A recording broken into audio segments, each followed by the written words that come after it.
ازيكم يا حبايب قلب مروكة؟ عاملين ايه؟ النهاردة هنعمل مع بعض حواوشي بيتي زي بتاع المحلات بالظبط، واحلى كمان بطريقة سهلة وبسيطة ومكونات متوفرة في كل بيت.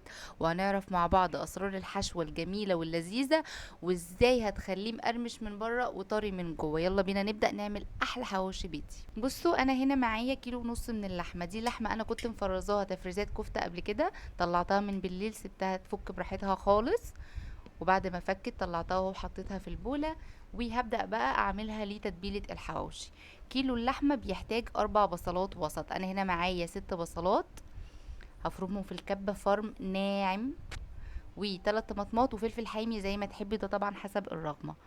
هبدأ بقى اقطع البصل وافرمه في الكبة فرم ناعم تماما، وما تصفيش المية بتاعته لان احنا مش بنعمل كفتة، فمش خايفين ان هي تفك مننا اللحمة وكده، بالعكس احنا بنحتاج السوائل في الحواوشي. زي ما انت شايفة كده هكمل الكمية وارجع لكم.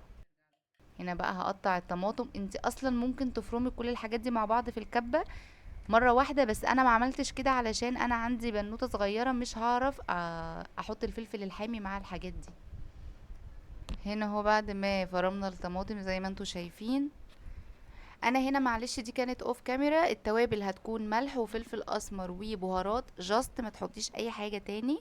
انا هنا خدت شويه لحمه على جنب عشان بنوتي الحواوشي ما يبقاش سبايسي يعني. وهمكس بقى الكلام دوت. هتجيبي بقى العيش بتاعك وهتفتحيه فتحه تقدري تحطي الكوره بتاعت اللحمه جوه زي ما انت شايفه كده. هتاخدي بقى كوره لحمه وهتوزعيها جوه العيش كويس قوي عشان يبقى ايه، كله متساوي كده من جوه. هخلص بقى الكميه وارجع لكم. هنا بقى كنت خلصت الكمية زي ما انتوا شايفين، مش كمية اللحمة كلها. في بقى طريقتين تسوية، انا برجح الطريقة اللي على النار. ليه؟ لانك بتقدري تتحكمي اكتر في ان العيش من بره يكون مقرمش مش محروق، الحواوشي من جوه يبقى طري كده وجوسي وحلو. لكن لو هتسويها في الفرن انا مش بحب الطريقة دي، علشان يا اما هيطلع متحروق معاكي، يا اما لو هتلفيه بورق زبدة هيبقى طري جدا معاكي برضو، مش هيبقى حلو بصراحة.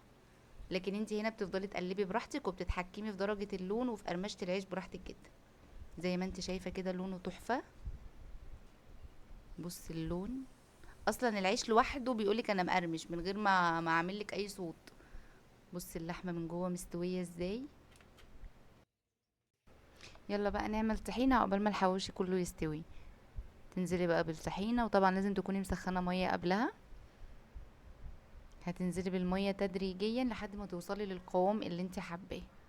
تقلبي طبعا بالشوكة زي ما انت شايفة كده. لسه محتاجين مية، هنزود مية سخنة. وهتفضلي تقلبي بقى لحد ما توصلي للقوام ده.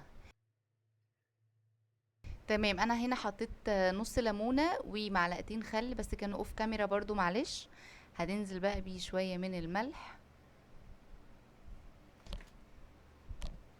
وهننزل بشوية من الكمون وشوية شطة، ولو كمان حابة تحطي رشة فلفل اسمر برضو مفيش مشكلة.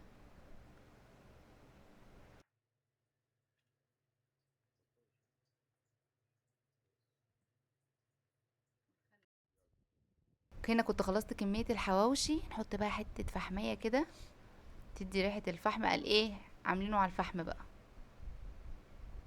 بص بقى الجمال. عايزه اقولك بجد والله العظيم لازم تجربيه، مش هتبطلي تعمليه ومش هتشتريه من بره تاني. وما تنسوش لو الفيديو عجبكم تعملوا لايك وتعملوا سبسكرايب للتشانل وتفعلوا زر الجرس عشان يوصلكوا كل جديد. وما تنسوش تقولوا رأيكم في الكومنتس، ولو عندكم اي اسئلة تقدروا تقولوا لي في الكومنتس برضو. وسلام.